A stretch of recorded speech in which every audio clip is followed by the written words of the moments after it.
ಸುಮ್ಮನೆ ಚಂದ್ರಿಕಾ ಗ್ರಂಥದ ಅಧ್ಯಯನಕ್ಕೆ ತೊಡಗಿದರೆ ಹಿಂದಿನದ್ದು ಮುಂದಿನದ್ದು ಯಾವ ಸಂಬಂಧವೂ ಕೂಡ ನಮಗೆ ಗೊತ್ತಾಗೋದಿಲ್ಲ. ಪ್ರಾಯ ವ್ಯಾಸರಾಜರು ಬರೆದ ಯಾವ ಚಂದ್ರಿಕಾ ಗ್ರಂಥ ಇದೆ, ಈ ಚಂದ್ರಿಕಾ ಗ್ರಂಥ ಸಂಪೂರ್ಣವಾಗಿ ಅರ್ಥ ಆಗಬೇಕು ಅಂತಾದರೆ ಮೊದಲು ಟೀಕಾಕೃತ್ಪಾದರು ಬರೆದ ತತ್ವಪ್ರಕಾಶಿಕಾ ಗ್ರಂಥವನ್ನ, ಮಧ್ವಾಚಾರ್ಯರು ಬರೆದ ಬ್ರಹ್ಮಸೂತ್ರ ಭಾಷ್ಯಕ್ಕೆ ವ್ಯಾಖ್ಯಾನ ರೂಪವಾದ ಯಾವ ತತ್ವಪ್ರಕಾಶಿಕ ಇದೆ, ಈ ತತ್ವಪ್ರಕಾಶಿಕಾ ಗ್ರಂಥವನ್ನ ಮೊದಲು ಅತ್ಯಂತ ವಿಸ್ತಾರವಾಗಿ ಅಧ್ಯಯನ ಮಾಡಬೇಕು. ಆಗ ಅಧ್ಯಯನ ಮಾಡಿದರೆ ಆ ಅಧ್ಯಯನದ ಬಲದಿಂದ ಈ ಚಂದ್ರಿಕಾ ಗ್ರಂಥದ ಅಧ್ಯಯನ ನಡೆಸಲಿಕ್ಕೆ ಸಾಧ್ಯವಾದೀತೋ ಏನು.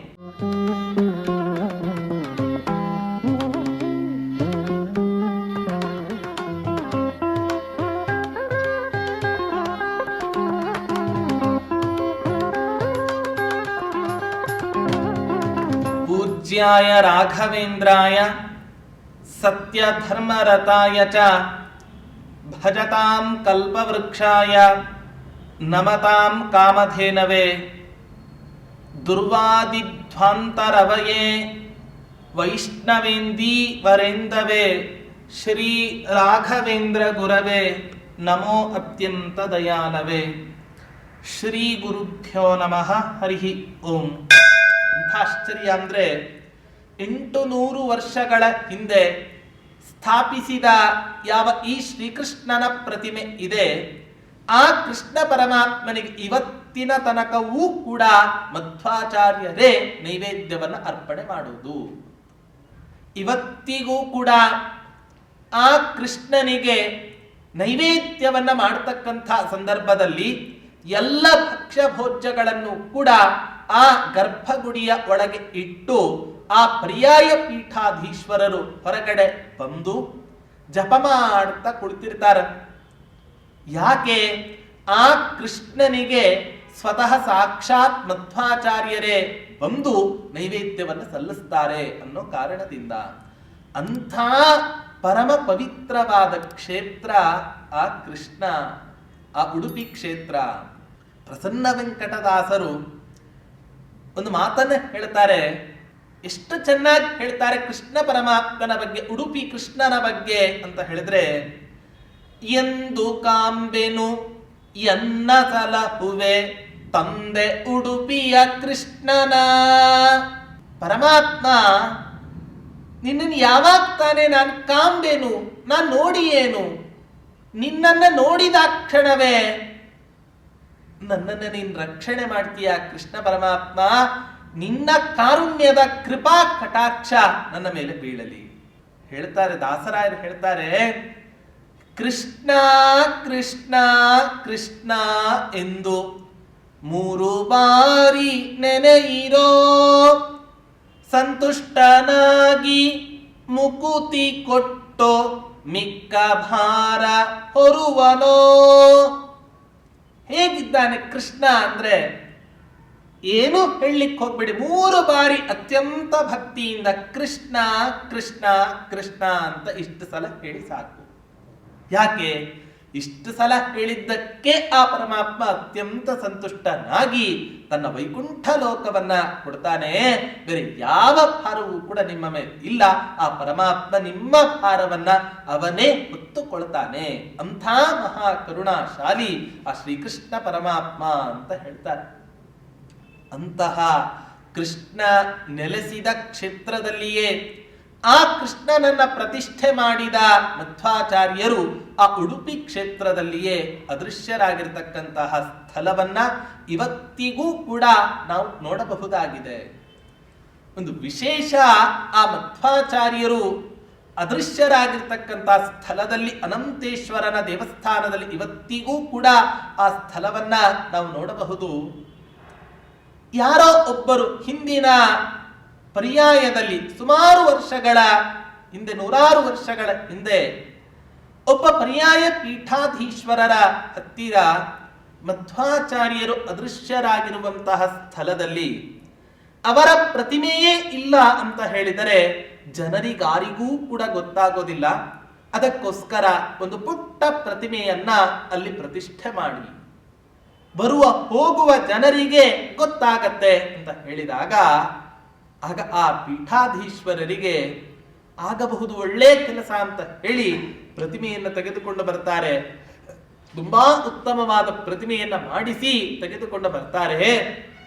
ಇನ್ನೇನು ಪ್ರತಿಷ್ಠೆ ಆಗಬೇಕು.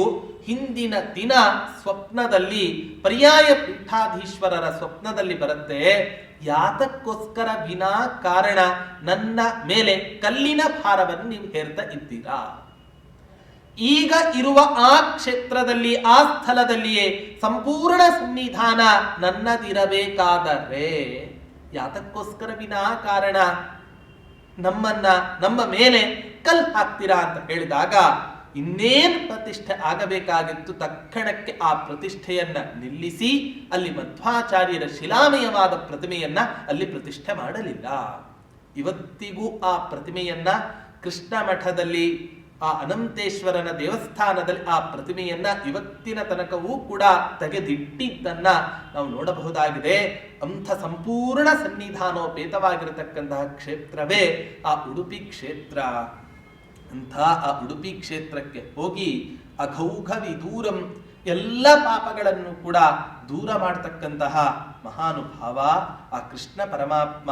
ಅಂಥ ಕೃಷ್ಣ ಪರಮಾತ್ಮನನ್ನ ರುಕ್ಮಿಣಿಯ ವಲ್ಲಭನಾದ 16,000 ಸ್ತ್ರೀಯರಿಗೆ ಹೊಸ ಬೆಳಕನ್ನ ನೀಡಿದ ನರಕಾಸುರನ ಸಂಹಾರದ ಮೂಲಕ ಇಡೀ 16,000 ಸ್ತ್ರೀಯರಿಗೆ ಹೊಸ ಬೆಳಕನ್ನ ನೀಡಿದಂತಹ ಮಹಾನುಭಾವ ಶ್ರೀಕೃಷ್ಣ ಪರಮಾತ್ಮ. ಅಂಥ ಕೃಷ್ಣ ಪರಮಾತ್ಮನ ದರ್ಶನವನ್ನ ಆ ರಾಘವೇಂದ್ರ ತೀರ್ಥರು ಉಡುಪಿ ಕ್ಷೇತ್ರಕ್ಕೆ ಸಂಚಾರವನ್ನ ಕೈಗೊಂಡು ಆ ಕೃಷ್ಣ ಪರಮಾತ್ಮನ ದರ್ಶನವನ್ನ ಮಾಡ್ತಾರೆ ಅಂತ ಹೇಳ್ತಾ ಇದ್ದಾರೆ.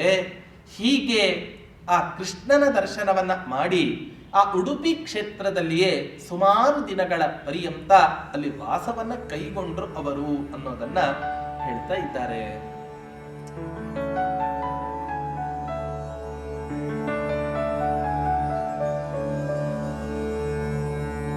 ಚಂದ್ರಿಕಾ ವಿವರಣಂ ಸಮತಾನೀತ್ ಸಂಚರನ್ನಪಿ ಸ ಪುಣ್ಯಮಹೀಷು ವೇತ್ತಿ ವರ್ಣನಿಚಯಂ ಸಮಯಾನಾಂ ಸಂಖ್ಯಯಾ ಸಹ ಧಿಯೈಷ ಸಹಾರ್ಥೈಃ.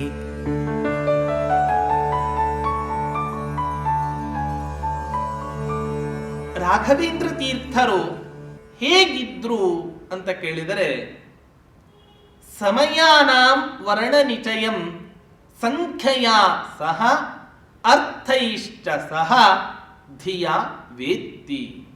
ಆಚಾರ್ಯ ಮಧ್ವರ ಸಿದ್ಧಾಂತದಲ್ಲಿ ಅವರು ಬರೆದ ಯಾವ ಗ್ರಂಥಗಳು ಇದ್ದಾವೆ ಆ ಗ್ರಂಥಗಳಲ್ಲಿ ಇಷ್ಟೇ ನಿಖರವಾಗಿ ಅಕ್ಷರಗಳು ಇದ್ದಾವೆ. ಆ ಗ್ರಂಥಗಳ ಅರ್ಥ ಅಂದರೆ ಆ ಗ್ರಂಥವನ್ನ ಬರೆದ ಯಾವ ಮಧ್ವಾಚಾರ್ಯರಿದ್ದಾರೆ ಅವರ ಅಭಿಪ್ರಾಯ ಹೀಗೆ ಇದೆ ಅನ್ನೋದನ್ನ ಅತ್ಯಂತ ನಿಖರವಾಗಿ ಹೇಳತಕ್ಕಂಥವರಲ್ಲಿ ಅಗ್ರಗಣ್ಯರಾಗಿದ್ರು ಆ ಕಾಲದಲ್ಲಿ ಈ ರಾಯರು. ಯಾಕೆ ಸಾಧ್ಯ ಆಗಿತ್ತು ಇಷ್ಟೆಲ್ಲ? ಧಿಯಾವೇತ್ತಿ ಪರಮಾತ್ಮ ಒಂದು ದೊಡ್ಡ ವಿಶೇಷ ಕೃಪಾಪೂರ್ಣವಾಗಿರ್ತಕ್ಕಂಥ ಆಶೀರ್ವಾದ ರಾಘವೇಂದ್ರ ತೀರ್ಥರ ಮೇಲೆ ಇತ್ತು. ಹಿಂದೆನೆ ನಾವು ನೋಡಿದ್ವಿ, ಶ್ರೀರಾಮಾರ್ಚಾ ಪೂಜ್ಯತೆ ಯೇನ ತಸ್ಮಿನ್ನ. ಯಾರು ಆ ರಾಮನ ಪ್ರತಿಮೆಯನ್ನ ಉಪಾಸನೆ ಮಾಡ್ತಾರೋ ಸರಸ್ವತಿ ದೇವಿಯ ಪೂರ್ಣ ಸನ್ನಿಧಾನ ಅವರಲ್ಲಿ ಇರುತ್ತೆ ಅಂತ. ಆ ಸರಸ್ವತಿ ದೇವಿಯೇ ಈ ರಾಘವೇಂದ್ರ ತೀರ್ಥರ ಪೂರ್ವಾಶ್ರಮದಲ್ಲಿ ವೆಂಕಟನಾಥರಾಗಿದ್ದಾಗ ಸ್ವಪ್ನದಲ್ಲಿ ಬಂದು ಹೇಳಿದ್ದನ್ನ ನಾವು ಹಿಂದಿನ ಸರ್ಗಗಳಲ್ಲಿ ಮೆಲುಕು ಹಾಕಿದ್ದೇವೆ. ಈ ಕಾರಣದಿಂದ ರಾಘವೇಂದ್ರ ತೀರ್ಥರ ಬುದ್ಧಿಮಟ್ಟ ಪಾಂಡಿತ್ಯ ಅತ್ಯಂತ ಅಗಾಧವಾಗಿರ್ತಕ್ಕಂತಹ ಪಾಂಡಿತ್ಯ ರಾಘವೇಂದ್ರ ತೀರ್ಥರದ್ದಾಗಿತ್ತು. ಅಂಥ ರಾಘವೇಂದ್ರ ತೀರ್ಥರು ಏನ್ ಮಾಡಿದ್ರು?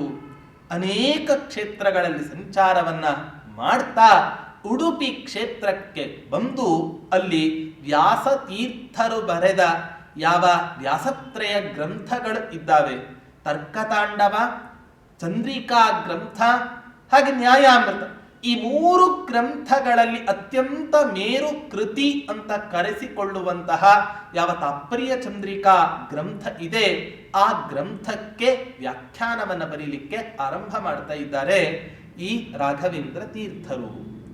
ಯಾವುದದು ವ್ಯಾಖ್ಯಾನ ಅಂತ ಕೇಳಿದ್ರೆ ಚಂದ್ರಿಕಾ ವಿವರಣಂ ಸಮತಾನಿ ಅಂತ ಹೇಳ್ತಾ ಇದ್ದಾರೆ. ರಾಯರಿಗೆ ಅತ್ಯಂತ ಪ್ರೀತಿ ಪಾತ್ರವಾಗಿರ್ತಕ್ಕಂತಹ ಗ್ರಂಥಗಳಲ್ಲಿ ಒಂದು ಗ್ರಂಥ ಅದು ಚಂದ್ರಿಕಾ ಗ್ರಂಥ ಅಂತ ಹೇಳ್ತಾರೆ. ಭಾರೀ ಅತ್ಯಂತ ಪ್ರೀತಿ ಪಾತ್ರವಾದ ಗ್ರಂಥ. ಯಾಕೆ?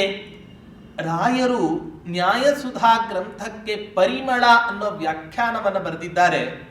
ಆ ಪರಿಮಳ ಅನ್ನೋ ವ್ಯಾಖ್ಯಾನವನ್ನು ಗಮನಿಸಿದರೆ ರಾಯರಿಗೆ ಚಂದ್ರಿಕಾ ಗ್ರಂಥದಲ್ಲಿ ಎಷ್ಟು ಆದರ ಇತ್ತು ಅನ್ನೋದು ನಮಗೆ ಗೊತ್ತಾಗುತ್ತೆ.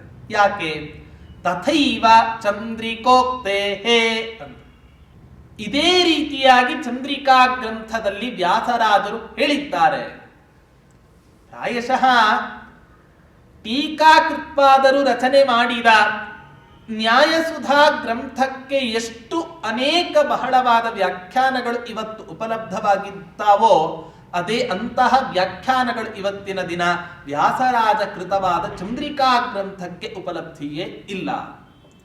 ಪ್ರಾಯಃ ಚಂದ್ರಿಕಾ ಗ್ರಂಥಕ್ಕೆ ರಾಯರು ಬರೆದ ಈ ಚಂದ್ರಿಕಾ ಪ್ರಕಾಶ ಅನ್ನೋ ವ್ಯಾಖ್ಯಾನ ಇಲ್ಲದಿದ್ದರೆ ಆ ಗ್ರಂಥ ವಿದ್ವಾಂಸರ ಪ್ರವೇಶಕ್ಕೂ ಕೂಡ ತುಂಬಾ ಕಷ್ಟಕರವಾಗ್ತಾ ಇತ್ತು. ಅತ್ಯಂತ ಕ್ಲೇಶಕರವಾಗಿರತಕ್ಕಂತಹ ಗ್ರಂಥ. ಅಂಥ ದೊಡ್ಡ ಮಹದುಪಕಾರವನ್ನ ದಾರ್ಶನಿಕ ಪ್ರಪಂಚಕ್ಕೆ ನೀಡಿದ ಒಂದು ದೊಡ್ಡ ಕೊಡುಗೆ ಅದು ರಾಘವೇಂದ್ರ ತೀರ್ಥರದ್ದು ಅಂತ ನಾವು ತಿಳ್ಕೋಬೇಕು. ಪ್ರಾಯಃ ಅನ್ಸತ್ತೆ ಪರಿಮಳ ಗ್ರಂಥವನ್ನ ಚಂದ್ರಿಕಾ ಗ್ರಂಥದ ನಿರ್ಮಾಣ, ಚಂದ್ರಿಕಾ ಗ್ರಂಥಕ್ಕೆ ಯಾವ ಪ್ರಕಾಶ ಅನ್ನೋ ವ್ಯಾಖ್ಯಾನವನ್ನು ಮಾಡಿದ್ದಾರೆ, ಈ ವ್ಯಾಖ್ಯಾನ ಬರೆದ ನಂತರವೇ ರಾಯರು ಸುಧಾ ಗ್ರಂಥಕ್ಕೆ ಪರಿಮಳ ವ್ಯಾಖ್ಯಾನವನ್ನು ಬರೆದಿದ್ದು ಅಂತ ಅನಿಸುತ್ತೆ. ಯಾಕೆ? ಅವರದ್ದೇ ಮಾತುಗಳಲ್ಲಿ ನಾವು ನೋಡೋದಾದ್ರೆ ಅನ್ಯತ್ ಚಂದ್ರಿಕಾ ವ್ಯಾಖ್ಯಾನೆ ಅವಸೇಯಂ, ಈ ಪರಿಮಳದಲ್ಲಿ ಇಷ್ಟನ್ನ ಮಾತ್ರ ನಾವು ಸ್ಪಷ್ಟಪಡಿಸಿದ್ದೇವೆ, ಇನ್ನೂ ಹೆಚ್ಚು ನಿಮಗೆ ಸ್ಪಷ್ಟೀಕರಣ ಬೇಕಾಗಿದ್ದಲ್ಲಿ ನಾವೇ ಚಂದ್ರಿಕಾ ಗ್ರಂಥಕ್ಕೆ ಪ್ರಕಾಶ ಅನ್ನೋ ವ್ಯಾಖ್ಯಾನ ಬರೆದಿದ್ದೇವೆ, ಆ ವ್ಯಾಖ್ಯಾನದಲ್ಲಿ ನೀವು ಗಮನಿಸಬಹುದು ಅಂತ ರಾಯರೇ ತಮ್ಮ ಆ ಮಾತಿನಲ್ಲಿ ಹೇಳಿದ್ದಾರೆ. ನೋಡಿ ಎಂಥ ಆಶ್ಚರ್ಯ ಅಂದ್ರೆ, ಸಂಗಮ್ಯಂತೆ ಗುರೋರ್ಗಿರಹ, ಸೂತ್ರ ಪ್ರಸ್ಥಾನ, ಗೀತಾ ಪ್ರಸ್ಥಾನ, ಉಪನಿಷತ್ ಪ್ರಸ್ಥಾನ ಇದೆಲ್ಲದರ ವ್ಯಾಖ್ಯಾನ ಟೀಕಾಕೃತ್ಪಾದರು ಬರೆದಿರತಕ್ಕಂತಹ ತತ್ವಪ್ರಕಾಶಿಕ ಅನ್ನುವಂತಹ ವ್ಯಾಖ್ಯಾನ. ಆದರೆ ಯಾವ ಈ ಚಂದ್ರಿಕಾ ಗ್ರಂಥ ಇದೆ ಅಥವಾ ಈ ಚಂದ್ರಿಕಾ ಗ್ರಂಥಕ್ಕೆ ರಾಯರು ಬರೆದಿರತಕ್ಕಂತಹ ಯಾವ ವ್ಯಾಖ್ಯಾನ ಇದೆ, ಇದು ಹೇಗಿದೆ ಅಂತ ಕೇಳಿದ್ರೆ ಸೂತ್ರ ಪ್ರಸ್ಥಾನ, ಗೀತಾ ಪ್ರಸ್ಥಾನ, ಉಪನಿಷತ್ ಪ್ರಸ್ಥಾನ ಇಷ್ಟನ್ನ ಮಾತ್ರ ವ್ಯಾಖ್ಯಾನ ಮಾಡೋದಲ್ಲದೆ ತತ್ವಪ್ರಕಾಶಿಕ, ಹಾಗೆ ತತ್ವಪ್ರದೀಪ, ಸನ್ಯಾಯ ರತ್ನಾವಲಿ ಎಲ್ಲ ಗ್ರಂಥಗಳ ವ್ಯಾಖ್ಯಾನದ ಕ್ರೋಢೀಕರಣವೇ ಈ ಚಂದ್ರಿಕಾ ಗ್ರಂಥ ಅಂತ ನಾವು ತಿಳ್ಕೋಬೇಕು. ಹಾಗಾಗಿ ಸುಮ್ಮನೆ ಚಂದ್ರಿಕಾ ಗ್ರಂಥದ ಅಧ್ಯಯನಕ್ಕೆ ತೊಡಗಿದರೆ ಹಿಂದಿನದ್ದು ಮುಂದಿನದ್ದು ಯಾವ ಸಂಬಂಧವೂ ಕೂಡ ನಮಗೆ ಗೊತ್ತಾಗೋದಿಲ್ಲ. ಪ್ರಾಯಃ ವ್ಯಾಸರಾಜರು ಬರೆದ ಯಾವ ಚಂದ್ರಿಕಾ ಗ್ರಂಥ ಇದೆ, ಈ ಚಂದ್ರಿಕಾ ಗ್ರಂಥ ಸಂಪೂರ್ಣವಾಗಿ ಅರ್ಥ ಆಗಬೇಕು ಅಂತಾದರೆ ಮೊದಲು ಟೀಕಾಕೃತ್ಪಾದರು ಬರೆದ ತತ್ವಪ್ರಕಾಶಿಕ ಗ್ರಂಥವನ್ನ, ಮಧ್ವಾಚಾರ್ಯರು ಬರೆದ ಬ್ರಹ್ಮಸೂತ್ರ ಭಾಷ್ಯಕ್ಕೆ ವ್ಯಾಖ್ಯಾನ ರೂಪವಾದ ಯಾವ ತತ್ವಪ್ರಕಾಶಿಕ ಇದೆ, ಈ ತತ್ವಪ್ರಕಾಶಿಕ ಗ್ರಂಥವನ್ನ ಮೊದಲು ಅತ್ಯಂತ ವಿಸ್ತಾರವಾಗಿ ಅಧ್ಯಯನ ಮಾಡಬೇಕು. ಆಗ ಅಧ್ಯಯನ ಮಾಡಿದರೆ ಆ ಅಧ್ಯಯನದ ಬಲದಿಂದ ಈ ಚಂದ್ರಿಕಾ ಗ್ರಂಥದ ಅಧ್ಯಯನ ನಡೆಸಲಿಕ್ಕೆ ಸಾಧ್ಯವಾದೀತೋ ಏನೋ. ಹೀಗಾಗಿ ಅಷ್ಟೇ ಅಲ್ಲ, ಈ ರಾಯರು ತಮ್ಮ ಪ್ರಕಾಶಿಕಾ ವ್ಯಾಖ್ಯಾನದಲ್ಲಿ ಇನ್ನೊಂದು ಮಾಡಿದ ಒಂದು ದೊಡ್ಡ ಉಪಕಾರ ಏನು ಅಂತ ಹೇಳಿದ್ರೆ, ವ್ಯಾಸತೀರ್ಥರು ಅಲ್ಲಲ್ಲಿ ಮೀಮಾಂಸಾ ನ್ಯಾಯಗಳನ್ನ ಬಳಸಿಕೊಂಡಿದ್ದಾರೆ. ಆ ಮೀಮಾಂಸಾ ನ್ಯಾಯಗಳನ್ನ ಅತ್ಯಂತ ವಿಸ್ತಾರವಾಗಿ, ಅತ್ಯಂತ ಮನ ಮುಟ್ಟುವಂತೆ ಆ ರಾಯರು ಆ ಚಂದ್ರಿಕಾ ಗ್ರಂಥದ ಪ್ರಕಾಶ ಅನ್ನೋ ವ್ಯಾಖ್ಯಾನದಲ್ಲಿ ನಮಗೆ ಅತ್ಯಂತ ಸೊಗಸಾಗಿ ನಿರೂಪಣೆಯನ್ನ ಮಾಡಿಕೊಟ್ಟಿದ್ದಾರೆ. ಅಷ್ಟೇ ಅಲ್ಲ, ಚಂದ್ರಿಕಾ ಗ್ರಂಥದ ನಂತರವೇ ಈ ಅಪ್ಪಯ್ಯ ದೀಕ್ಷಿತರು ಇವರ ಗ್ರಂಥಗಳನ್ನ ಎಲ್ಲವನ್ನೂ ಕೂಡ ನಿರಾಕರಣೆ ಮಾಡಿದ್ದು ಅಂತ ನಮಗನಿಸುತ್ತೆ. ಆದ್ದರಿಂದ ಪ್ರಾಯ ಈ ಗ್ರಂಥಗಳು ಯಾವುದೂ ಕೂಡ ಇಲ್ಲದೆ ಇದ್ದರೆ, ಈ ಇಷ್ಟೆಲ್ಲ ವ್ಯಾಖ್ಯಾನ ಇಲ್ಲದಿದ್ದರೆ, ರಾಯರ ವ್ಯಾಖ್ಯಾನ ಇಲ್ಲದಿದ್ದರೆ ವಿದ್ವಾಂಸರಿಗೂ ಕೂಡ ಅತ್ಯಂತ ಅಗಮ್ಯವಾಗ್ತಾ ಇತ್ತು ಈ ಚಂದ್ರಿಕಾ ಗ್ರಂಥ. ನೋಡಿ, ಚಂದ್ರಿಕಾ ಗ್ರಂಥದ ಇನ್ನೊಂದು ವೈಶಿಷ್ಟ್ಯ ಏನು ಅಂದ್ರೆ, ಪ್ರಾಚೀನ ಮೀಮಾಂಸಾ ಗ್ರಂಥಗಳ ವಿವರಣ, ಭಾಮತಿ, ಶಿವತತ್ವ ಪ್ರಕಾಶಿಕ, ಶಿವಾರ್ಕಮಣಿ ದೀಪಿಕಾ, ಹೀಗೆ ಬೇರೆ ಮತೀಯರ ಗ್ರಂಥಗಳನ್ನು ಅತ್ಯಂತ ಕೂಲಂಕುಷವಾಗಿ ವಿಚಾರ ಮಾಡಿರ್ತಕ್ಕಂತಹ ಏಕೈಕ ಗ್ರಂಥ ಅಥವಾ ನಡೆದಾಡುವ ಒಂದು ದೊಡ್ಡ ಗ್ರಂಥಾಲಯ ಅಂತಾಗಿದ್ರೆ ಅದು ತಾತ್ಪರ್ಯ ಚಂದ್ರಿಕಾ. ಹೀಗಾಗಿ ಇಂಥ ಗ್ರಂಥಕ್ಕೆ ರಾಯರು ಪ್ರಕಾಶ ಅನ್ನೋ ವ್ಯಾಖ್ಯಾನವನ್ನ ಬರೀತಾ ಇದ್ದಾರೆ ಅಂತ ಹೇಳಿದ್ರೆ, ಹಾಗಾದ್ರೆ ರಾಯರ ಪ್ರೌಢಿಮೆ, ಅವರ ಪಾಂಡಿತ್ಯ, ಅವರ ಬುದ್ಧಿ ಮಟ್ಟ ಎಷ್ಟು ದೊಡ್ಡದು ಅನ್ನೋದನ್ನ ನಾವೆಲ್ಲರೂ ಕೂಡ ಅರ್ಥ ಮಾಡಿಕೊಳ್ಳಬೇಕು.